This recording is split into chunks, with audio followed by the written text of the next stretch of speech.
goody, Shellitronnn here. You can call me Shells, and I'm back again with a brand new video, and I'm gonna keep it a Bowberry biscuit. After seeing that introductory press conference from Scotty Fitt, the new general manager of the Carolina Panthers, I decided that all the doubts I had, and if you've been watching my channel the past couple of weeks, you know I have had a few doubts about Scott Fitterer. I decided I'm going to go ahead and see how things work out. He convinced me. He said all the right things during that press conference. I want to just go ahead and see how he does his free agency, the draft, maybe signing some other guys to the roster, and even the coaching staff. I want to see what Scotty Fitt does. So officially at this moment, I have nothing but positive thoughts about Scotty Fitt. Let's see what you can do, my brother. The job starts literally right now. You are in a position to have a huge impact on this team. This is not a very easy job, like if you're going to the Chiefs job, where it's like the whole team around you is looking real good. Or the Bills, yeah, a lot of young players, good players, obvious signings like Stephon Diggs. There are very easy jobs in the NFL. This job for the Panthers is not. There's a guy in Taylor Moton who may be looking to see what the market's going to bear. There is most definitely going to be a bidding war over Taylor Moton. But besides him, there's also Curtis Samuel. What are you going to do about him? Are you going to try to sign him? Or are you going to let him walk away? What about some of these guys like on the O-line? There are guys leaving. What are you going to do about that? Do you address that in the draft? Do you address that in free agency? What about middle linebacker? There are a lot of questions, and the cap room is not exactly one of the highest in the NFL, and we have rumors about the cap being a little bit liquid this upcoming season. So you may have to finagle a few things, move a few parts to find some money, because you cannot just build your team in the draft. The draft is the easiest part of any GM's job. It just happens to be the most public, so we value that a little bit more as fans of the team. But what a guy can do in free agency, not just acquiring players, but making those hard decisions to let some guys go, can be very effective. And I just read this article talking about how the Panthers can save $26 million on the cap in 2021 by moving 5 players, letting 5 players walk. I'm going to go over this list real quick and give you guys my opinion. It's on catcrave.com. I'll leave a link in the description below so you can see it for yourself. So without any further ado, let's get straight into it. The very first name on this list is punter Mike Palardy. Look, Mike Palardy was a guy who I thought might have been the punter for the team. I won't lie to you. I would say it right now. I'll say it every single time I mention it. I don't like kicking in the NFL. Don't like punting. Don't like kickoffs, don't like field goals. I do not think kicking in any shape or form is football. 99% of the game is played one way, and then on random plays after you score or after you fail to do your job and get a first down after 3 consecutive tries, you start kicking the ball. I just don't think kicking belongs in the NFL. I think at every level, it's a coward move. Simple as that. But Joseph Charlton came through in some very clutch situations with some very good punts for the team, and since it's part of the rules, it's part of the game, I can't hate on it too much because Joseph Charlton did do his thing. I think this is a good cut right here. If you can cut Michael Palardy, you save $2 million on the cap going into next year. You don't need 2 punters. You don't even need 1. I don't like punting at all. And if we can save $2 million on the cap, get him out of here, coach. And another player who needs to hit the bricks after this season is a guy who I think we can all agree has not played up to his potential, up to his reputation, up to his name, KK Short. Get him out of here, coach. He spent most this year injured, but when he wasn't injured, he still had very, very low impact on the way the game was being played. We all thought that KK Short and Derrick Brown would be a monstrous duo. Turns out KK was Star Latulele made. Star was probably what made KK look great. I won't lie to you, and I thought that Derrick Brown would help revitalize that. It ain't happened. So, look, KK can be gone, and we can save $9.82 million on the cap.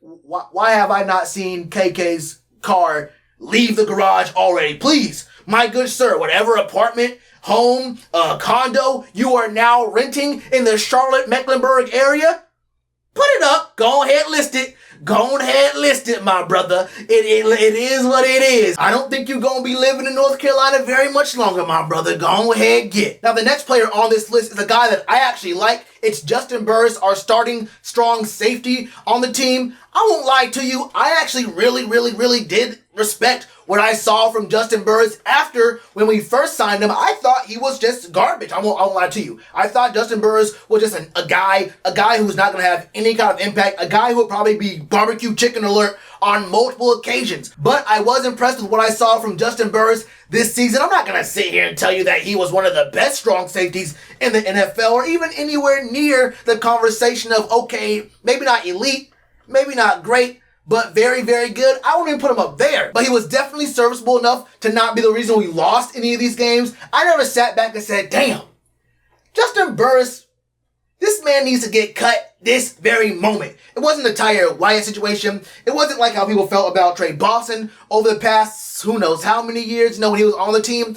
But the thing about Juston Burris is that he has a $3.9 million cap hit for next season. That's kind of expensive, especially when you consider that Trey Boston is already in the books for next year, and Sam Franklin, his backup, when Justin got hurt, Sam Franklin was not bad. Now, Sam Franklin is a little bit worse in coverage than Juston Burris, but Sam Franklin is a much better tackler, and he can play down the box a little bit better than Juston Burris.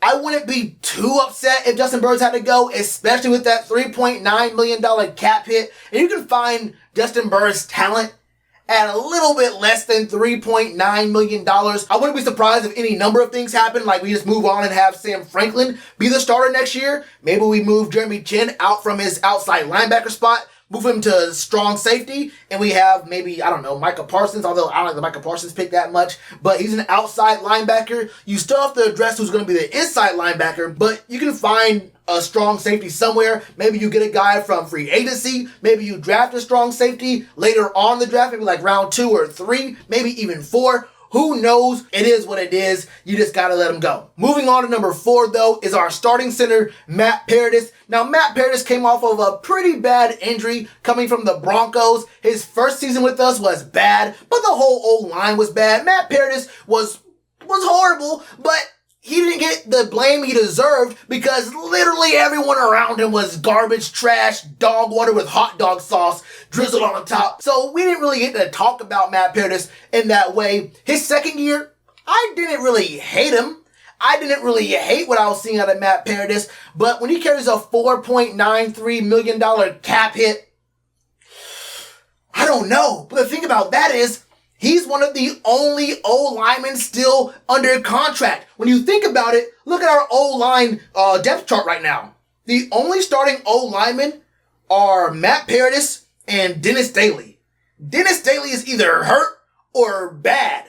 Matt Paradis is at least sometimes serviceable to the point where, okay, we got to have someone. But if you cut Matt Paradis, all you have left of any players who started is Dennis Daly. That's a little tough. $5 million. This is one where I say you got to eat that. Because at the very least, he is a veteran voice on that O-line. You need to have someone there, like literally anyone who's been with the Panthers at all, cutting literally everyone. And I don't trust Dennis Daly. I'll tell you right now, I don't trust Dennis Daly. But if you get rid of Matt Paradis, $4.93 million for your center, I mean, I don't know, bro. What are you going to do? Are you going to try to address the whole O-line this offseason between the draft and free agency? How do you get all 5 guys? I don't know what the plan is there. $4.93 million for even a half-decent average center. You got to keep that, especially when you see the O-line is all gone. Maybe y'all can convince me in the comments below, but this one right here feels like you just got to eat that money and say, hey, it is what it is. It's $5 million for a center. But the next guy, the last guy, is defensive end Stephen Weatherly, who is slated to get $5.95 million. Now get him out of here, coach. I don't even want to explain this one. Stephen Weatherly, I thought would be a very good pickup. Very cheap, very decent pickup to add to our rotation of outside linebackers / defensive ends / edge rushers / athletic guys who can get to the quarterback. But Stephen Weatherly was not very good, and then he was not very available because he got hurt, got put on IR. Look, if we can save $6 million, Go ahead and find your way home, my brother. Find out you got 31 other places to be. Charlotte, North Carolina ain't one of them. It ain't one of them. So of these 5 players where the Panthers could cut and save $26 million, I agree with 4 of them.